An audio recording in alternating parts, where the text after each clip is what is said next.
जय श्रीमन नारायण। ज्ञान और भक्ति, इन दोनों से मनुष्य की मुक्ति होती है। मगर ऐसे सुनने में लगेगा कि ये दोनों एक ही चीज़ है, और वास्तविक बात यह है कि ज्ञान के बिना भक्ति अधूरा है और भक्ति के बिना ज्ञान अधूरा है।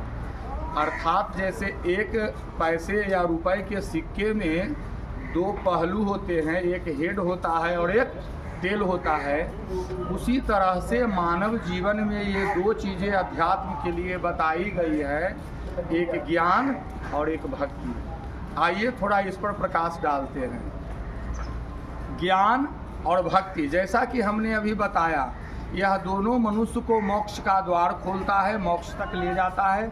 लेकिन फर्क ये है कि दोनों प्रकाशित करते हैं, यानी दोनों प्रकाश फैलाता है, हमारे अंदर के तिमिर अंधकार को दूर करता है। लेकिन फर्क यह है कि दीपक और मणि, तो मणि में स्वयं का प्रकाश होता है, उसको किसी की प्रकाश करने की आवश्यकता नहीं होती। और दीपक, उसमें तेल, बाती, दीपक इत्यादि लगा के उसको जलाया जाता है। फिर भी एक हमेशा भय बना रहता है कि कहीं आंधी तूफान आए नहीं कि दीपक बुझ जाए। भक्तों, उसी तरह से ज्ञान और भक्ति है। तो भक्ति जो है वह उस प्रकाशक मणि की तरह है जो स्वयं से प्रकाशित होता है, उसको किसी की आवश्यकता नहीं है। लेकिन ज्ञान जो है, इसमें गुरु, शिक्षक, माता पिता, समाज इत्यादि की आवश्यकता पड़ती है। और उसमें भी एक भय बना रहता है। क्या भय बना रहता है? कि कहीं कोई और बाहरी असामाजिक तत्व आके उसको सिखा पढ़ा न दे। जैसा कि अभी हाल फिलहाल के पिछले दिनों में देखा जा रहा है, ये इतने बड़े बड़े जो विस्फोटक जो मिल रहे हैं, पता चला कि डॉक्टर है।